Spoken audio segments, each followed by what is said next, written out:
ಈ ಬಾರಿ ನಾನೂರು ಮಿರಿ ಈ ಬಾರಿ ಈ ಬಾರಿ ಈ बारी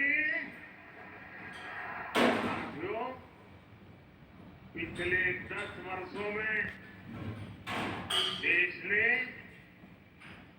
बीजेपी का काम देखा।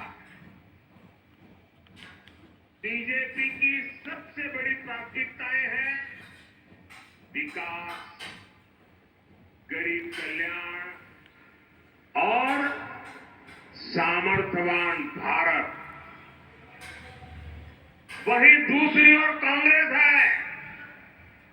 कांग्रेस के पास विकास का एजेंडा नहीं, इसलिए वो तरह तरह के हथकंडे आजमाती है। कांग्रेस का पहला हथकंडा है झूठ बोलो, बड़े बड़े झूठ बोलो, बार बार झूठ बोलो, जहां जाओ वहां झूठ बोलो, सुबह शाम झूठ बोलो। कांग्रेस का दूसरा हथकंडा है अपने झूठ को ढकने के लिए नए झूठ बोलो। कांग्रेस का तीसरा हथकंडा है जब पकड़े जाओ तो अपनी करतूतों का ठीकरा दूसरों के सर पर फोड़ दो। हर चुनाव से पहले कांग्रेस के लोग बड़े बड़े झूठे वादे करने में एक्सपर्ट हो गए हैं। यहां कर्नाटका में भी कांग्रेस ने यही किया और अब सरकार बनने के बाद कांग्रेस फिर झूठ पर झूठ, झूठ पर झूठ, झूठ पर झूठ बोले जा रही है। कभी वो केंद्र को जिम्मेदार बता रही है, कभी मोदी पर आरोप लगा रही है, तो कभी दूसरी पार्टियों पर अपनी नाकामी का ठीकरा फोड़ रही है। क्योंकि कांग्रेस की मंशा कभी लोगों की भलाई करने की नहीं होती। कांग्रेस का केवल एक ही इरादा होता है, लोगों को लूटना, अपनी जेब भरना। इसलिए कांग्रेस को जब से कर्नाटका में मौका मिला है तो इन्होंने कर्नाटका को अपना एटीएम बना दिया है। यहां इनकी लूट इतनी बढ़ गई है कि सरकार चलाने के लिए पैसे तक नहीं बचे और इस लूट में भागीदार बनने की होड़ मची हुई है। कोई यहां सीएम इन वेटिंग है, कोई यहां फ्यूचर सीएम एस्पिरेंट है, कोई यहां सुपर सीएम है, कोई यहां शैडो सीएम है और इतने सारे सीएम के बीच एक दिल्ली के कलेक्शन मिनिस्टर भी है। कांग्रेस की इस करतूत का नुकसान कर्नाटका के लोगों को उठाना पड़ रहा है। कुछ ही महीनों में कांग्रेस की सरकार ने कर्नाटका की साख को बहुत बड़ा धक्का लगा दिया है। मैं कांग्रेस के प्रति कर्नाटका के लोगों का आक्रोश देख रहा हूं, उनका गुस्सा समझ रहा हूं। कांग्रेस सरकार के ऐसे रवैये के बीच बहुत जरूरी है कि कर्नाटका की लोकसभा की हर सीट पर बीजेपी एनडीए को विजय मिले।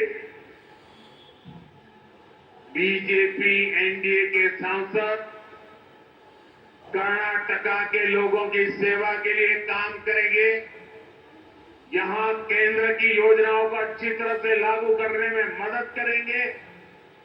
साथियों, कल मुंबई में शिवाजी मैदान में इंडी अलायंस की तरफ से एक खुला ऐलान किया गया है और हमारे वहां टीम आई थी। तो आप देख रहे थे कर्नाटक के शिवमोगा से प्रधानमंत्री नरेंद्र मोदी सीधे कांग्रेस पर हमलावर थे और उन्होंने भ्रष्टाचार के खुले आरोप लगाए कांग्रेस के ऊपर। फिलहाल जब हम प्रचार की बात करते हैं तो हमने अपनी खबर में बताया कि किस तरह से दोनों ही पक्ष खुलकर चुनाव प्रचार में जुटे हुए हैं। कल मुंबई में जो इंडिया अलायंस की एक बड़ी बैठक नहीं बल्कि एक रैली कही जाए, वहां पर राहुल गांधी समेत सारे लोग मौजूद थे और उसके बाद जो कुछ वहां कहा गया उस पर बीजेपी की तरफ से और प्रधानमंत्री की तरफ से पलटवार भी हुआ। हमारे साथ इस पूरी खबर पर बातचीत करने के लिए शिशिर मुंबई से और शैलेंद्र मिश्रा दिल्ली से जुड़े हुए हैं। शिशिर, आपके पास आते हैं। आपने अभी प्रधानमंत्री को सुना और वो फिर एक बार उन्होंने कल मुंबई की रैली का जिक्र किया, जिस तरह से शक्ति की बात आई कि हिंदू धर्म में एक शक्ति है और उससे हम लड़ेंगे और इसके खिलाफ जिस तरह से बीजेपी हमलावर हुई है, किस तरह से देखते हैं ये परवान चढ़ेगा चुनाव का प्रचार? मुंबई अब उसकी एक जिसको कहते हैं सेंटर पॉइंट होता जा रहा है। बिल्कुल, देखिए हालांकि कल जैसे ही चुनावी कार्यक्रम का ऐलान हुआ तो यहाँ पर हम देख पा रहे हैं कि जो विपक्षी दल है वो सब एक साथ यहाँ पर आए और भारत जोड़ो न्याय यात्रा का वो अंतिम चरण था जिसमें मंच पर सभी जो विपक्ष नेता दिखे गए। लेकिन राहुल गांधी द्वारा दिए गए जो भाषण है उस पर इस वक्त अगर देखा जाए महाराष्ट्र में काफी गर्मा गर्मी हो रही है। खासतौर पर जो एनडीए के लीडर्स है उनकी तरफ से अगर बात करें तो उन्होंने जिस प्रकार से भाषा का उपयोग किया, शक्ति शब्द का उपयोग किया। हालांकि इसके ऊपर अगर देखा जाए तो महाराष्ट्र के जो मंत्री है उन्होंने भी इस पर जो है टिप्पणियां की। उन्होंने कहा कि जिस प्रकार की टिप्पणियां राहुल गांधी करते हैं ऐसे में सिर्फ कांग्रेस नहीं बल्कि कांग्रेस के नेताओं को भी उनको संभालने की जरूरत पड़ती है और इसी का नतीजा ये रहा कि कल उनके भाषण के बाद जो टिप्पणी राहुल गांधी ने की थी उस पर जो है जवाब जो है कांग्रेस अध्यक्ष को देना पड़ा। हालांकि ये बीजेपी के नेताओं का कहना है। तो ऐसे में अब हम कह सकते हैं कि पॉलिटिकल रैली के जरिए हालांकि इन सभी चीजों की शुरुआत हो चुकी है, लेकिन महाराष्ट्र में इस रैली के बाद अब माहौल और गर्माता जा रहा है। दूसरी महत्वपूर्ण बात यह भी है कि सीटों का बंटवारा हालांकि इस पर कुछ स्पष्टता आनी बाकी है, खासतौर पर महाविकास आघाड़ी के खेमे से। इस पर अगर देखा जाए कौन कितने सीटों पर कहां लड़ेगा स्पष्ट नहीं हुआ। लेकिन दूसरी ओर अगर हम बात करें एनडीए की तो बीजेपी ने 20 सीटों का ऐलान तो कर दिया महाराष्ट्र में, लेकिन आज अगर बात करें तो मुख्यमंत्री एकनाथ शिंदे जो है वो शिवसेना की तरफ से जो है सीटों का ऐलान कर सकते हैं। हालांकि 10-15 मिनट में ये प्रेस कॉन्फ्रेंस शुरू होगी और उनके जरिए कहां कौन से प्रत्याशी हो गए शिवसेना के वो घोषित किए जाएंगे। तो ऐसे में एनडीए यहाँ पर अगर देखा जाए तो बढ़त बराजी दिखाई दे रही है, लेकिन महाविकास आघाड़ी में अब तक इस बारे में कोई पुष्टि नहीं आई है। हालांकि कल सभी दिग्गज नेता महाविकास आघाड़ी के मुंबई में थे तो ऐसे में ये कयास लगाए जा रहे थे कि शायद इस पर कोई पुख्ता फैसला होगा, कोई नंबर सामने बिल्कुल। और अभी तक कुछ आया नहीं है और सभी की निगाहें उस पर निश्चित तौर पर लगी हुई है।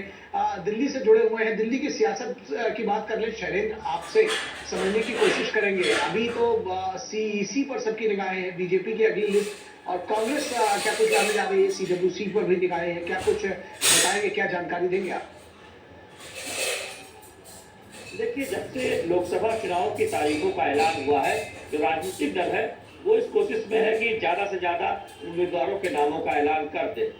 बीजेपी की कोर ग्रुप की आज बैठक है और 5 राज्य उत्तर प्रदेश, बिहार, महाराष्ट्र की बात कर ले, साथ ही साथ उड़ीसा, पश्चिम बंगाल, राजस्थान, इन राज्यों में जो बची हुई सीटें हैं या बिहार से राज्य कोई ऐलान बीजेपी ने नहीं किया है उन पर मंथन होगा कोर ग्रुप के नेताओं के साथ और अलग अलग राज्यों के जो नेता हैं उनके साथ अलग से बैठकों का दौर चलेगा शाम को। तो इसमें कोशिश ये होगी कि जब केंद्रीय चुनाव समिति बीजेपी की बैठक होगी तो संभवतः परसों हो सकती है उसमें उसके बाद कम से कम 150 से उससे ज्यादा उम्मीदवारों के नाम का ऐलान कर दिया जाएगा।